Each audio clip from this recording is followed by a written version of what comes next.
Up here on the International Space Station. So this is Node 2. This is a really cool module.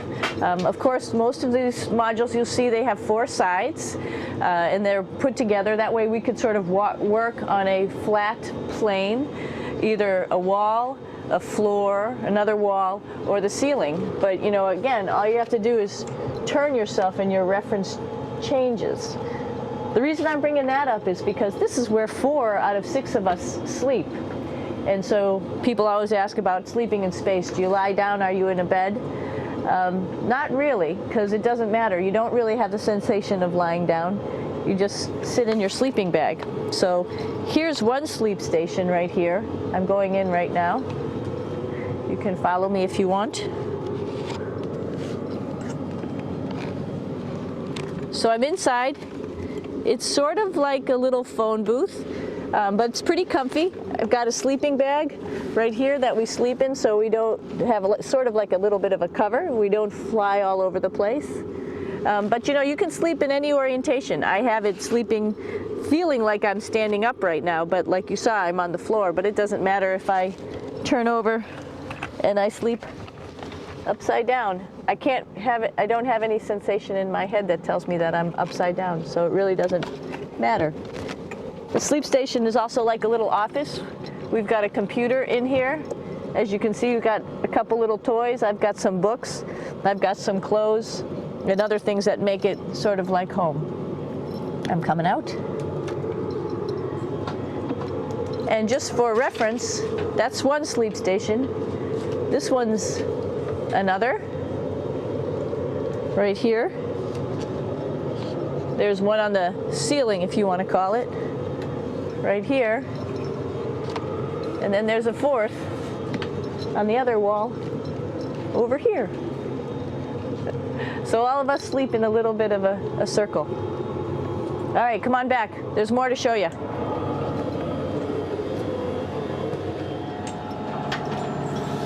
I know that there's some questions about how to use the bathroom and how do you actually live in space like normal, like at home. I mentioned real quickly about getting up in the morning and brushing your teeth and washing your face. Well, how do you do that? Well, here is the bathroom essentially. You get up in the morning and we have a little kit and it has all the essential things that you need, like your toothbrush and toothpaste and brush. See how much better the brush makes my hair look? I'm just joking. It still stands up straight. It doesn't matter where you are. It's always going to stand up straight while you're up in space. A lot of people ask about toothbrush and toothpaste. So, luckily enough, toothpaste, you can do it upside right this way, is sticky, and so it sticks to your toothbrush. No problem. Another cool thing is that water sticks to your toothbrush too. If you can see it, I'll have some water come out. The water is pretty neat up in space. It'll stick to your toothbrush and it will make a big bubble, and that's just by surface tension.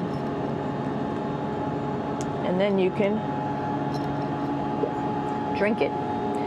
So a lot of people ask about what do you do with the toothpaste after you brush your teeth.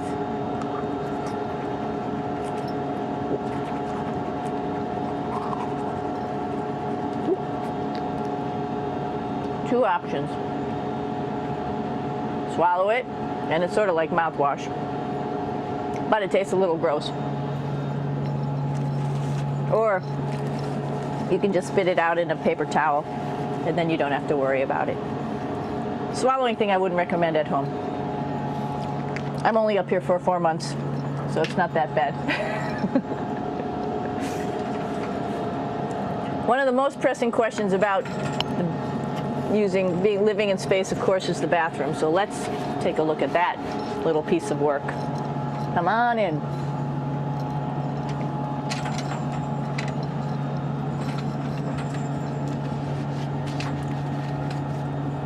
Here we are at the throne. This is awesome. You might see the little, You might have noticed the little moon on the outside. This is our orbital outhouse right here.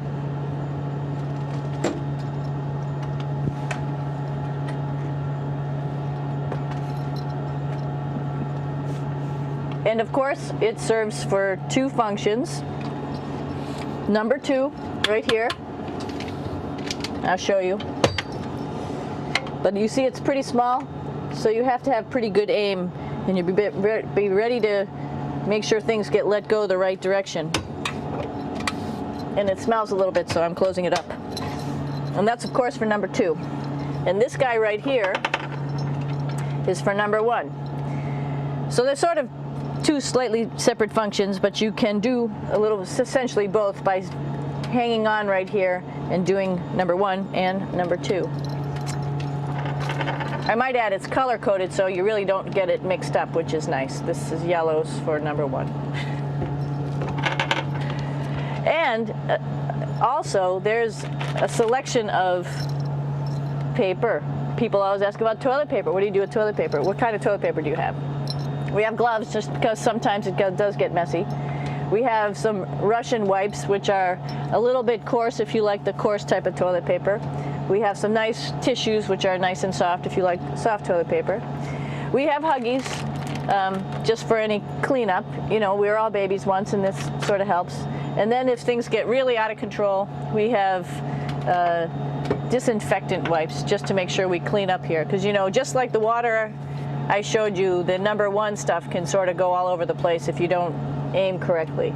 And did I mention both of these have a little bit of suction, so they should keep things going in the right direction. But like I said, sometimes things get a little out of control if you are out of control yourself flying around. So we have lots of protective stuff. And of course, you do have your privacy. There's a little door, so other people know that you're in there. Here's a pretty cool place. This is sort of like in your house where everybody meets in the morning. After you wash your face, brush your teeth, you want to find something for breakfast. And this is our kitchen. You might notice there's all sorts of foods here. It's like opening the refrigerator. You got all your different stuff that you want to have: drinks, meats, eggs, vegetables, cereals, bread, snacks. And that's a good place. That's where you find all the candy. Side dishes, and then some little power bars just in case. So we have all this type of food. Some of it is dehydrated, and so we have to hydrate it, fill it up with water. Some of it is already made, and then all we have to do is heat it up. So something like this, I'm pulling out barbecued beef brisket. Pretty yummy. Not only is this food made in the US, but we also have food here from Japan. We've got Russian food. As you can see, all these red containers are filled with food that's from Russia. And then we get some of our specialty stuff, some things that we like, some of our favorite stuff that your family can send up. In fact, I like fluffernutters, and so I got sent up some fluff so I could make my fluffernutter with peanut butter. So you have a lot of food up here, no problems. Now, I'm going to say where we are. So right now, we're in the Japanese laboratory. It's one laboratory out of many here on the International Space Station. It's actually on the left-hand side. If I was International Space Station and I was flying through space like this, my left hand would be where the Japanese laboratory is.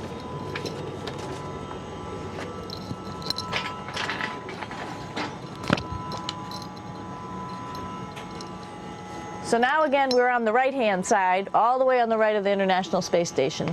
This is Columbus, the European module. It has science experiments all over. You could see it looks a little bit crowded. And here we do a lot of our medical experiments.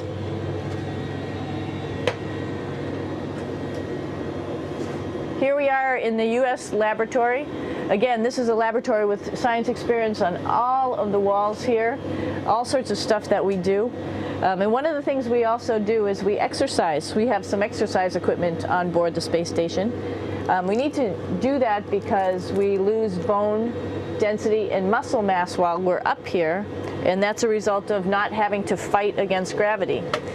So how we keep ourselves in shape are with a bike, a treadmill, and a weightlifting machine. This is the bike. You notice the clip pedals. So all you need to do is actually clip your feet in, and then you can start pedaling.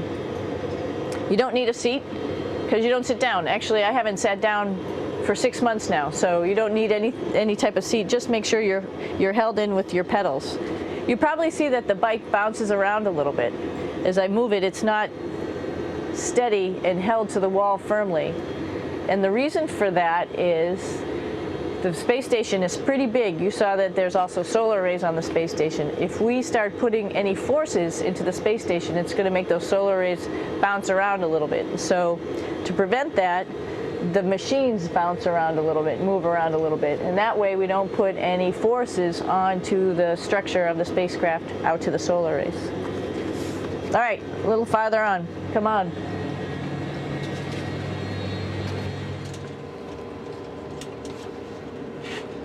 I'm here with my two buddies in the airlock. Actually, these are two spacesuits that are ready, primed up to go outside, as we call it, to go do a spacewalk in case we have to do anything outside. Some of the things we do outside are just like inside, repairs. We have a lot of electrical boxes and machinery and solar arrays, in fact, that I talked about earlier, that are outside, and sometimes they don't work quite right. Remember, space is really cold and really hot, and it's also the vacuum of space with no pressure, and so some of the equipment doesn't work well all the time. So we might have to go out and do a spacewalk. Right behind me is actually the hatch that you go out into space, and right now we have it filled up with a couple other spacesuits because we've got 4 of them up here and some of our tools. But right behind here is the hatch in which you actually go right outside into the vacuum of space. The spacesuit is pretty big, as you can see. It's like being a football player. Part of the reason it's so big and bulky is because of this backside, this backpack. It's like going on a hike with a backpack, but the backpack and the suit weighs about 300 pounds. Luckily in space, nothing really weighs anything, so you don't feel that it's so heavy.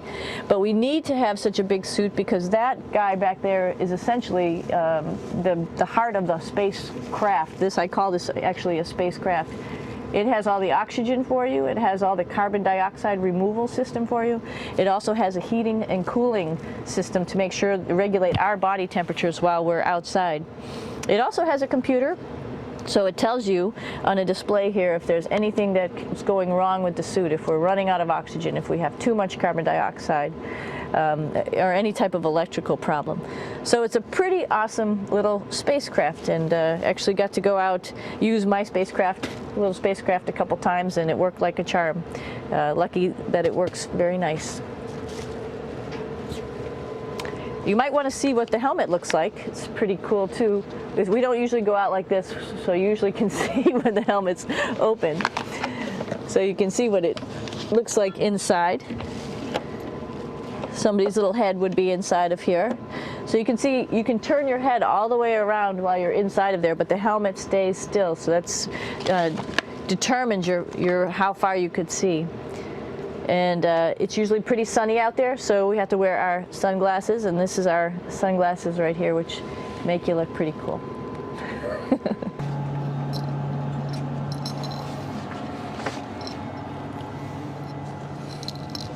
It's like a glass-bottom boat.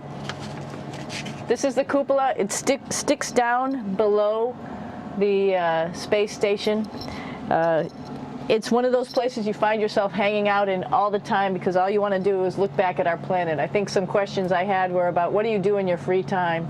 And you can't help but want to just come to the cupola and look outside as much as you can. And a lot of folks, I play this game with myself about where we're flying over the Earth.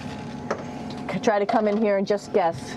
After being here for a little while, you can sort of figure it out. You can tell different cloud types over different continents. You can tell different soil types over different continents. So let's see. And then, of course, there's a lot of ocean. So usually we're over the ocean at first glance. I will tell you in just a moment where we are.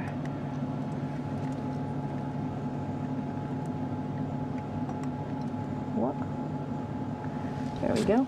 So right now we are right over Africa. It's a little bit cloudy, as you can tell, but we're right over the continent of Africa. Hey, what's that? I think that's a Soyuz spacecraft. That's the spacecraft that's taken us home to planet Earth today. Oh my gosh. We might have to go take a look at that. That's pretty cool. It's a little bit smaller than the rest of the spacecraft, the space station, so you'll see if we go there, it'll be a little bit more crammed. But we're going, you can look all the way back to the back of the spacecraft, which is where the Russian segment is, and then you could look all the way forward to the front of the spacecraft, where the Japanese laboratory, the European laboratory, and the American laboratory are, and then back to the solar arrays where we started this morning when we were looking out the Japanese window.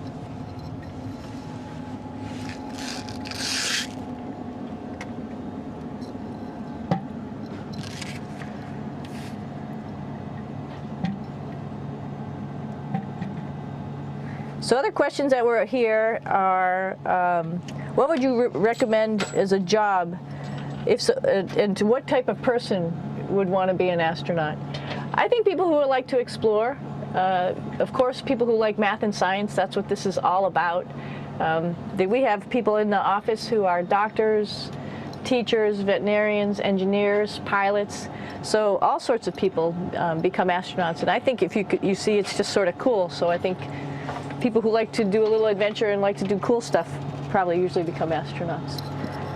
Hey, one thing I didn't show you, or I talked about but I didn't show you, was the exercise, another piece of exercise device, which is the advanced resistive exercise, and that's what this is right here. This is ARED, and you could probably see this bar. Let me just do a little bit of maneuvering here. Stand by. You have to set it up just like at any other gym.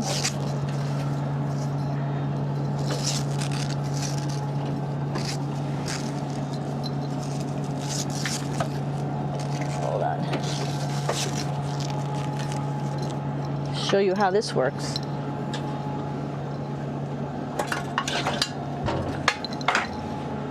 So you can see you can change your attitude just by going from one module to the next, going up from the cupola down here.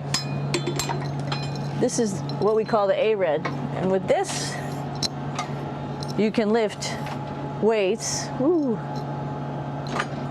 based on vacuum in these cylinders, just like you do at home at a gym. For example, if I wanted to do a squat, I could do it like this.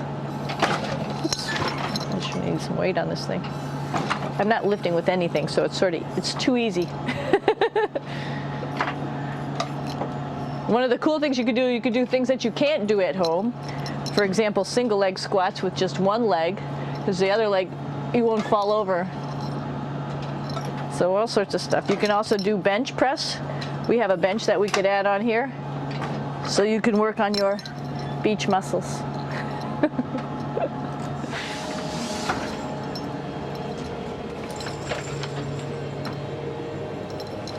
Hey Aki, what are you doing down there? Crashing things. This is one of the cool things about space too. It sort of looks like there's a big old hole here, but you don't even think twice about it. You can just jump over the hole, or if you want, you can go jump into the hole. I'm coming down. Woo!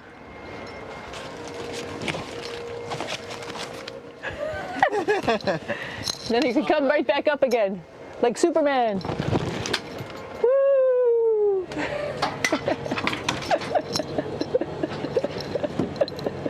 We're lucky we have a really cool big space station that you can fly around in. That's actually called the PMM. You might have saw it out the window. It's a big silver canister.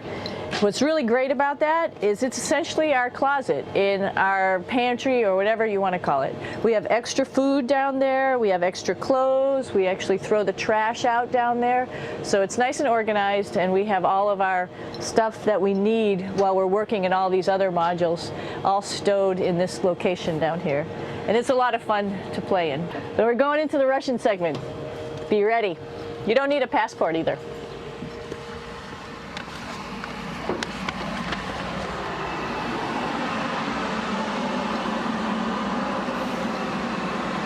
It goes a lot farther back than this.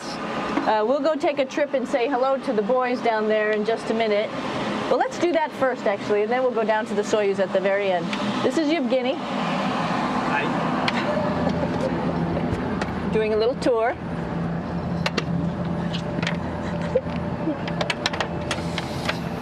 This is the FGB, and what's cool about this module, it is actually the very first piece of the space station that came up in 1998. The space station has been around for about now manned for 12 years, but it's been up in space for about 14 years. And this was the very first. It is like the Russians' PMM. It has a lot of storage, as you can see.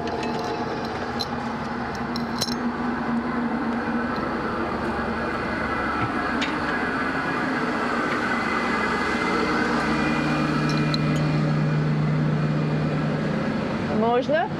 Снимаем. Чуть-чуть. So here we are in the heart of the space station, really. This is the service module. This is the central post. In case we had any problems, I know a couple of the questions were about what type of things do you have to worry about. And some of the things we have to worry about in space are fire. If we had a fire, if we had a depressurization, like we were hit by a micrometeorite and it made a hole, or if we had some type of toxic atmosphere. We use ammonia for our radiator, so there is a possibility that ammonia could come into the vehicle, and then it would be bad for all of us. If we have any of those problems, we come right here, which we call the central post. It is the main heart of the space station. It was also the first computers that came up here that ran the space station, and so behind this wall right here are these main computers. So we gather here as a group of 3 or 6 and then figure out how we're going to either fight the fire, patch the hole, or solve the toxic spill. And what's cool about this module, of course, it's the central post. It also has great windows right down toward Earth. It has controls to fly in visiting spacecraft if they need some assistance right here. It has Russian computers as well as American computers to help us control anything we need to on the space station. It's a couple of our crewmates back there, Oleg Novinsky on the right and Yuri Malenchenko on the left. And there's also a second bathroom here, which is really cool because 6 of us going to one bathroom is really tough. And so there's one bathroom here and one bathroom on the other side where I showed you. And you can probably see on the wall behind Oleg and Yuri some of the heroes of the space program. Korolev, Sergei Korolev, who was a chief designer of putting men into space, and of course on the right-hand side, Yuri Gagarin, the first man to go into space. So just reminds us of our roots. Yuri, what are you doing? Что делать? Making coffee. Oh. Black coffee. Yeah. Looks good. Okay. Спасибо. We're going to check out our Soyuz real quick. Make sure it's ready to go. All right, back to the Soyuz.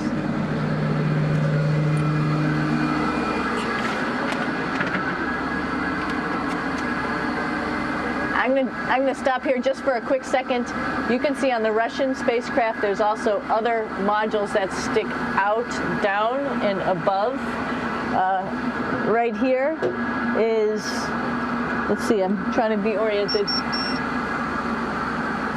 That's a place where we do spacewalks from for the Russian side. There's Russian spacesuits in here, and also a visiting vehicle which brought fruits and vegetables and becomes a trash container when we undock. Up on this side is also a future place where they're going to do spacewalks from, and connected to it is Kevin's, Oleg's, and Yevgeny's Soyuz spacecraft. And now let's go see ours. Whoa! Извините. No problem. Это пробка.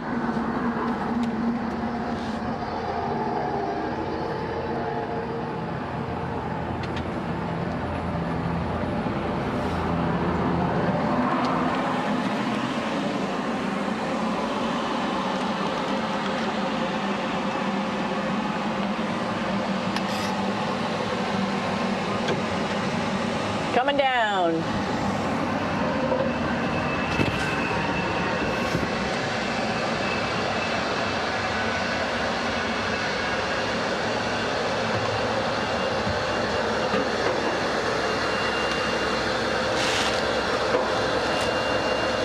It's a little tricky getting in here.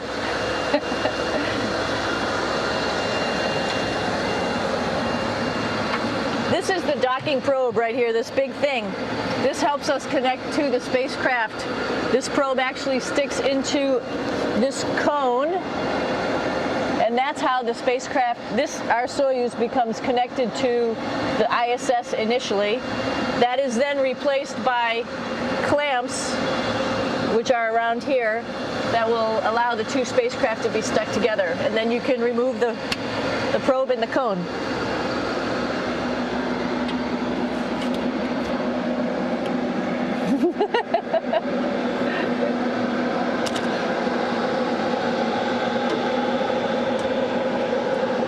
You okay? All right, so here we are in the Soyuz. This is what we call the BEO, the living compartment, bytovoy odsek in Russian. It also has a little bathroom. It's not as good as the other bathrooms, so we try not to use it too much. It has drinking water in it if we need something to drink. And then, of course, it's filled up with a lot of cargo for us. Bringing up and also bringing back down. It has a second purpose when it comes back to Earth. It serves as a garbage container. During the descent, we'll get rid of this area right here, and everything that's in it will just burn up as it's coming into the atmosphere, so that way we can get rid of a little bit of trash. But the main area where we were on launch and where we're going to be on descent is down here, because we're not part of the trash. So we're in a safe place. So we're in the descent module, SA. It's a little small, but you can get in.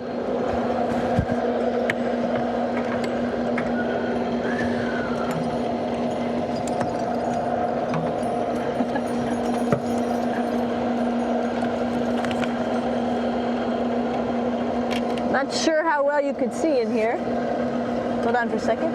I'm going to turn it up this way, just so you could see the hatch and you could see Kevin. It's a little bit small, but we'll come in and show you around. You coming in? Probably not. Okay.